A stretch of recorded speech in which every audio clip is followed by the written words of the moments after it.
Bonjour Anne Hidalgo, première adjointe au maire de Paris et aussi porte-parole de Martine Aubry.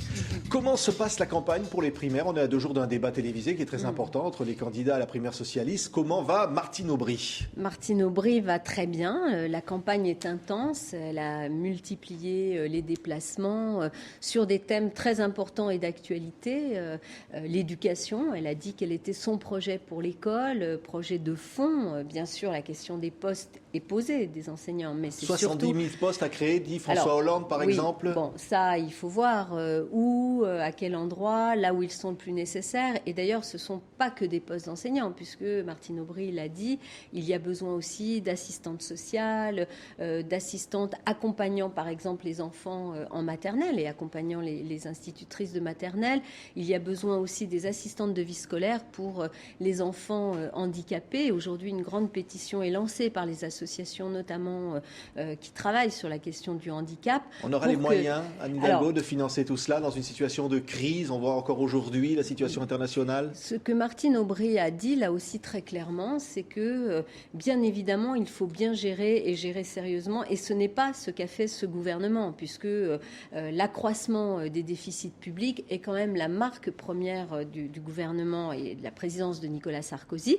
Ce n'est pas uniquement nous qui le disons, c'est la Cour des comptes, c'est aussi le FMI qui l'ont dit. Donc, il y a des marges de manœuvre, il faut savoir les utiliser. Martine Aubry propose que 50 milliards d'euros par an, qui sont aujourd'hui dédiés à des niches fiscales, qui n'ont aucun effet sur l'emploi, sur l'amélioration de la condition de vie des Français, et bien que ces 50 milliards soient répartis à la fois pour résorber la dette, puisqu'il faut la résorber, pour ne pas endetter les générations à venir, mais en même temps pour financer nos priorités, l'emploi, l'éducation, la sécurité, qui sont vraiment les priorités et le pouvoir d'achat, bien sûr, sur lesquels les Français nous attendent. Et ça, c'est le programme de tous les candidats à la primaire socialiste ou c'est uniquement celui de Martine Aubry? Est-ce que tous les candidats sont sur la même longueur d'onde? Il y a un socle commun qui a été d'ailleurs proposé par Martine Aubry, première secrétaire, qui a été voté à l'unanimité. C'est pas si fréquent dans la vie récente du Parti socialiste qu'un projet soit voté à l'unanimité.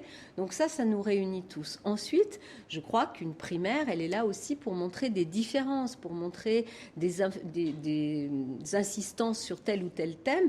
Martine Aubry, par exemple, sur ce sujet de comment financer nos priorités, a été très claire et depuis, d'ailleurs, bien avant cet été, a précisé le chemin très précis qu'elle prendrait pour y arriver. Il y a des sujets sur lesquels, par exemple, sur l'emploi, et notamment l'emploi des jeunes, elle formule une proposition qui est celle des emplois d'avenir, parce qu'il vaut mieux payer des jeunes sur les emplois de demain, notamment les emplois dans le domaine de l'environnement, plutôt que de payer des chômeurs.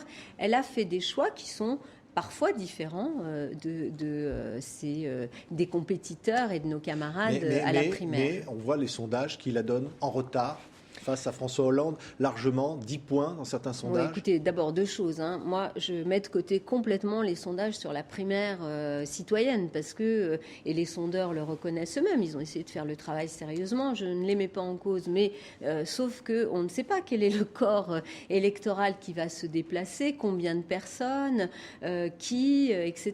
Donc, laissons de côté ces sondages qui, quand même, sont de nature à influencer le scrutin et pas forcément de la façon la plus pertinente. Rappelons-nous, Édouard Balladur, pour la droite, était élu sans même qu'on ait besoin d'aller voter en 95. Quand candidate à la primaire, Ségolène Royal a dit il y a un grand ménage à faire. Elle parlait de l'affaire Bourgi, des révélations sur des financements occultes de Jacques Chirac et Dominique de Villepin. Elle disait pour faire le ménage, rien de mieux qu'une femme.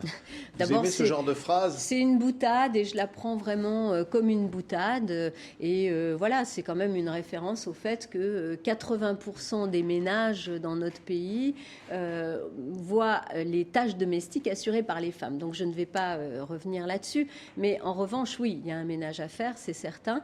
Oui, je pense que le fait d'être une femme, Martine Aubry, avec l'expérience qu'elle a, avec le travail de rassemblement qu'elle a fait aussi au sein du Parti socialiste, mais avec nos partenaires, je pense aux écologistes, je pense aux partis de gauche, et sans doute la femme qui permettra aussi de moderniser de façon très profonde notre République.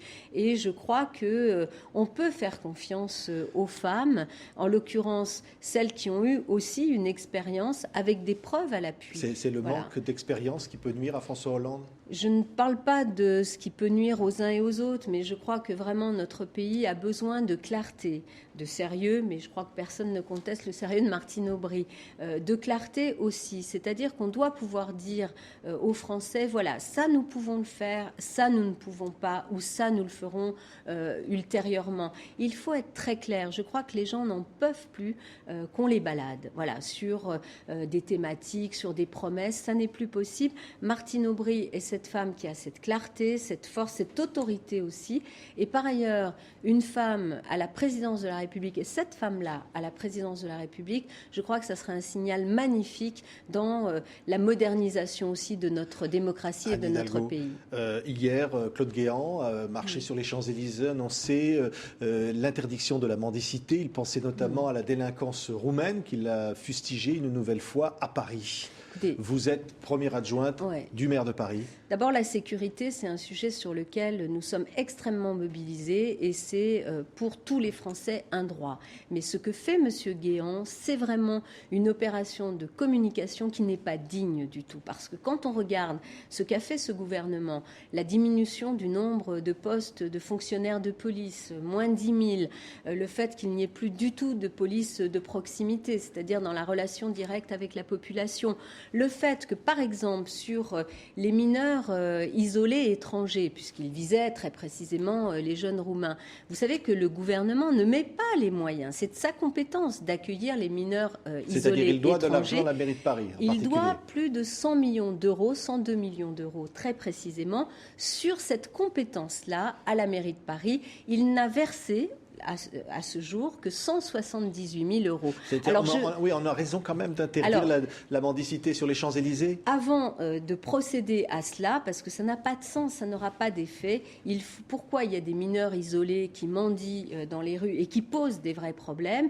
Eh bien parce qu'il n'y a pas les structures d'hébergement, parce que ce qui est pourtant de la compétence du gouvernement n'est pas du tout fait. Donc ils assument leurs compétences et après on parlera du reste. Un mot, Anne Hidalgo. Ce soir, François Fillon va rencontrer les sénateurs. Les élections sénatoriales à Paris. Il s'intéresse beaucoup à Paris. Il a l'air. Et vous, vous intéressez beaucoup à Paris, puisque vous êtes sa première adjointe, et on dit peut-être que vous pourriez vous intéresser à la mairie de Paris. Vous n'avez pas peur de François Fillon ? Écoutez, je l'ai dit encore récemment, voilà, François Fillon est le Premier ministre de la France avec un bilan qui n'est pas particulièrement formidable pour la France et encore moins pour Paris, parce que le jour où on fera les comptes de finalement de cette maltraitance qui a été la sienne à ce gouvernement sur le logement, est-ce que M. Fillon, en matière de logement social, va continuer ce que nous faisons à Paris si jamais il était en responsabilité?